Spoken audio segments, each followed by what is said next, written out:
Você não sabe o quanto eu caminhei. Bom dia, eu sou a Yara, tô aqui na Rádio Vibe Mundial, a rádio que toca a sua vida pra frente. Que bom que cada vez mais pessoas estão buscando autoconhecimento. Eu falo sobre o Enneagrama, eu falo sobre inteligência emocional e é muito legal, né? A gente olhar. Olá, pessoal que está aí no Facebook. Oi, pessoal que está me vendo aí pela live na rádio. Olá, pessoal do Instagram. Hoje está animado aqui, né? Daqui quantos dias? 33 dias vai ser um ano novo. Acabou já, gente. Passou muito rápido. O que você fez do teu ano? Como é que foi o teu ano? Foi produtivo? O que você aprendeu nesse ano? Né? Bom, eu trouxe aqui um assunto que é um assunto que está sendo muito legal, principalmente de olhar e ver nos workshops, que são os estados do ego. E é assim, ó, tem muita gente que quando conhece isso, fala, Yara, isso mudou a minha vida pra caramba, nossa, é muito legal aprender isso. E por que, né, se eu falo sobre o Enneagrama, eu vou falar sobre os estados do ego? Porque no Enneagrama, pessoal, a gente nasce, né, e nós nascemos numa espiral para baixo, uma espiral de esquecimento, em relação a quem nós somos de fato, na nossa essência, a quem nós somos verdadeiramente. E nós caímos aqui nessa espiral, nós caímos em direção ao nosso ego. E o que é o nosso ego, né? Quando a gente fala do Enneagrama, nós falamos do nosso ego como um caminho da verdadeira recordação de si para quem de fato nós somos, para a essência divina que nós somos. E no Enneagrama, a sua paixão, né, aquilo que é o teu vício emocional, ele é o contrário da tua essência. Então, por exemplo, um tipo 1 que tem a paixão da ira, lá na essência dele, ele vai ser alguém bastante sereno, ele vai adquirir muita serenidade. E aí, para todos os tipos, a gente vai falar do que nós somos no ego e vamos falar daquilo que nós somos e que viemos aqui recordar de quem nós somos em essência. E a gente faz muitos trabalhos pessoais para que essa recordação se torne cada vez mais viva em nós, né? Para quando a gente chegar lá num outro lugar, a gente possa perceber o quanto a gente evoluiu em relação ao nosso ego, em relação ao nosso nível de consciência. Bom, e aí a gente fala sobre o ego. E eu digo que o ego, ele é aquele cachorro pitbull, né, que fica preso na coleira, às vezes solto, e a gente fala, fica quieto aí, e ele fica. O nosso ego, ele serve para nos defender, tá? Ok, como é que é isso? Eu me lembro muito daquele filme, né, Como Domar o Seu Dragão, que tem uma hora que o menino fala assim, mas como é que eu vou saber qual é o meu dragão? E aí o mestre fala assim, simples, ele vai tentar te matar. E o nosso ego, ele é um cão pitbull que nos defende no dia a dia, que faz com que a gente viva, é a nossa personalidade, que faz com que a gente vá trabalhar, volte, faça as coisas, crie os filhos, crie as nossas relações, que a gente produza. Mas o que a gente precisa fazer como pergunta é assim, quem é que está no comando, né, de você? É o teu ego ou é você? O teu ego é aquele cachorro pitbull que faz e morde todo mundo? E morde inclusive você? Ou quando você fala, fica quieto, ele fica. E você tem algum controle sobre ele? Como é que é isso para você?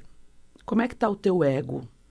Ele é um Tasmania que sai girando assim, feito um monstro e engolindo todo mundo?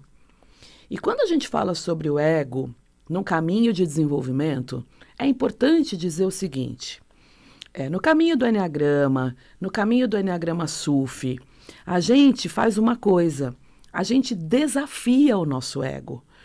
Não dá para ficar passando a mãozinha nele assim, fazendo carinho. Ai, que bonitinho meu ego, né? Parece um monstrinho, olha que bonitinho que ele tá. Ai, que lindo. Não dá.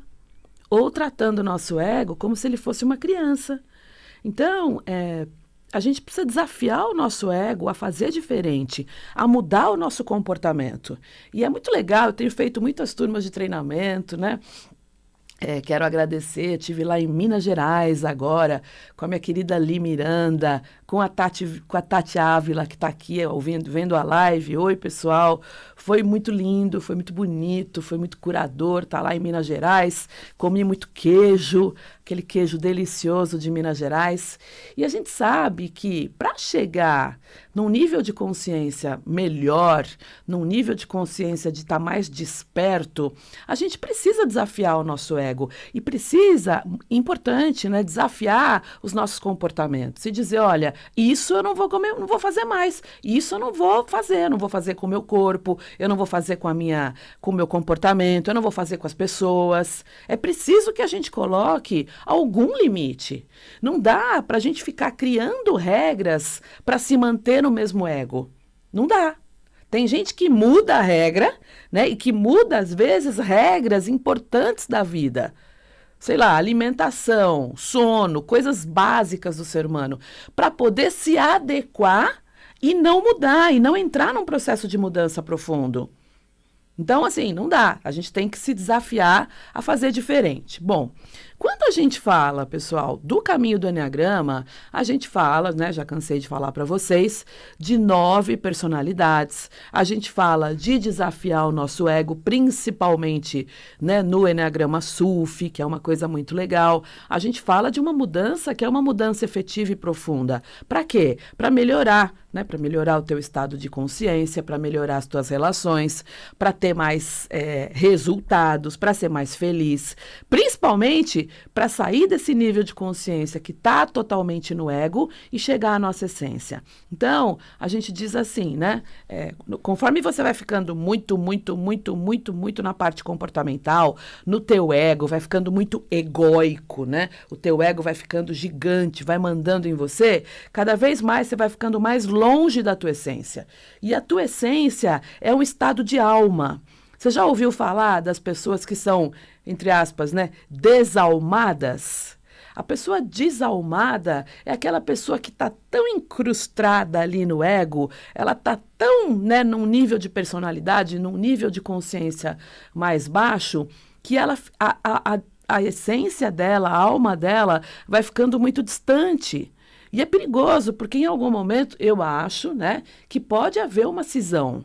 Então, para a gente não estar desalmado, para a gente não ter essa cisão, essa ruptura da nossa alma e da nossa essência, a gente precisa lembrar de todas as virtudes do Eneagrama. Eu preciso lembrar, né, de as ações certas que Deus, no fundo, quer que eu tome. Eu preciso lembrar da serenidade, eu preciso lembrar da humildade, eu preciso lembrar da minha verdade, de tirar todas as máscaras, eu preciso buscar equilíbrio, equanimidade, eu preciso buscar uma sensação de abundância na vida, de que o universo me provém de tudo. Preciso buscar a coragem de ser quem eu sou e de, né, perder o medo de ser. Preciso buscar a sobriedade da vida e muitas vezes parar de ser tão embriagado pela vida. Preciso buscar nosso estado de inocência, que é infantil. Para tudo isso, a gente tem o caminho do Eneagrama, tá? Só que dentre essas 9 virtudes, tem uma, especificamente, que foi aquela virtude, a última que você se esqueceu no momento do teu nascimento. Aquela que no momento daquela espiral em que você chegou aqui, neste planeta, né, foi a última, foi a porta de saída para a tua vinda para cá e para o teu esquecimento total. E esta virtude é a virtude que te marca mais. E daí vem o teu tipo do Eneagrama.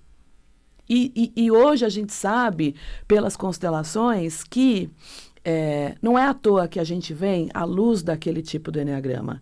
A gente vem porque tem muito trabalho sistêmico para fazer. E a gente já entendeu Eu falo isso aqui várias vezes, que nenhum trabalho é individual. Eu não faço um trabalho só para mim. Quando eu estou fazendo um trabalho de autodesenvolvimento profundo, quando você está lá nos cursos, quando você fica lá, como o pessoal lá de Minas Gerais ficou 3 dias lá, e a gente fazendo atividade, a gente acessando as nossas dores, trabalhando muito pai e mãe, a gente sabe que esse trabalho, ele inclui todo o nosso sistema familiar.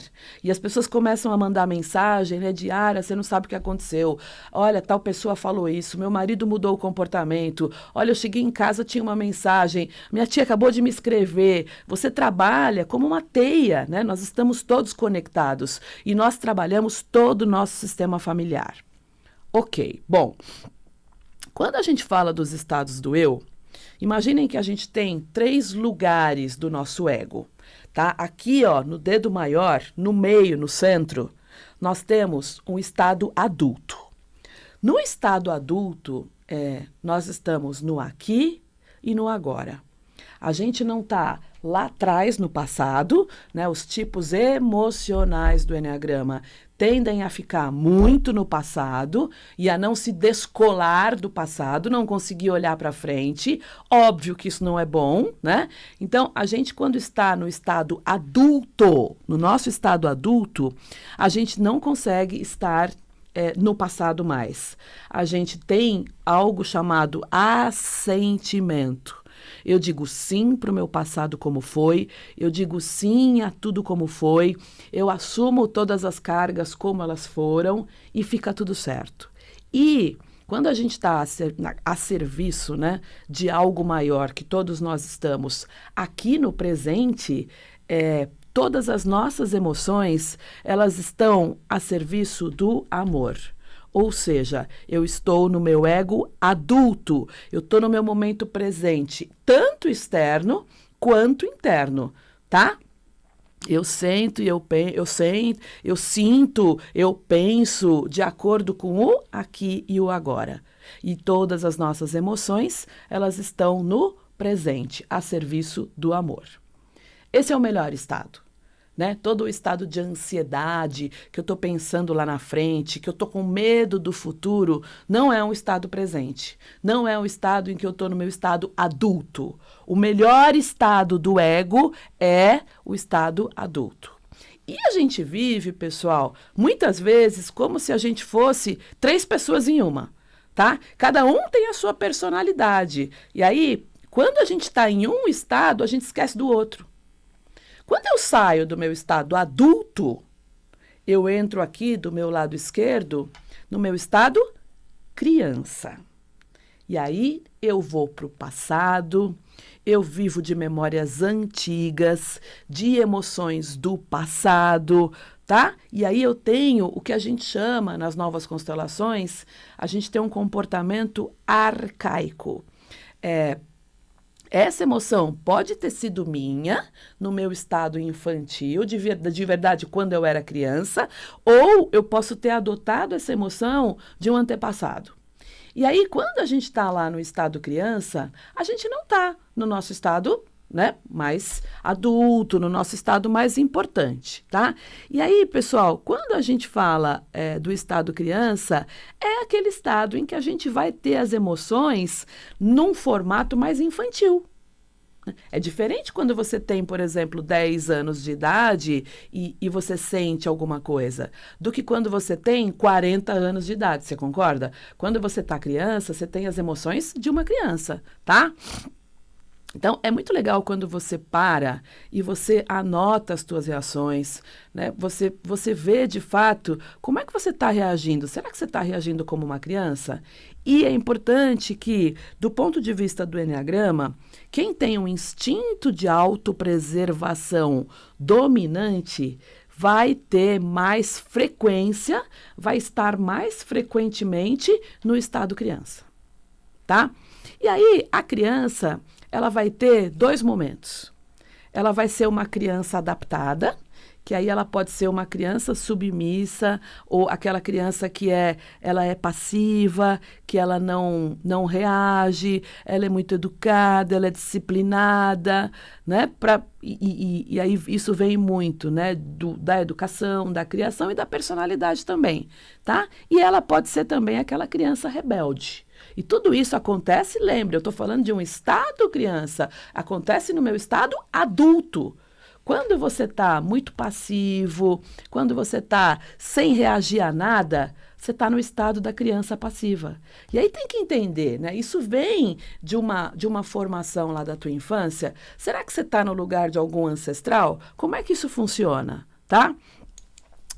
Aí essa criança, ela se molda aquilo que todo mundo gosta, né? E a criança rebelde também, ela pode ser manipuladora, ela pode se tornar destrutiva, enfim, as duas situações vão ter coisas aí que não são legais, tá? Principalmente porque eu já tenho 40 anos de idade, não dá mais para eu ficar no estado da criança. Bom, a gente vai ter também uma criança livre. É aquela criança que ela se manifesta, ela ri quando ela está alegre, ela chora quando ela está triste, ela sente as emoções primárias. Bom, e é legal, quando a gente é criança, ser uma criança livre.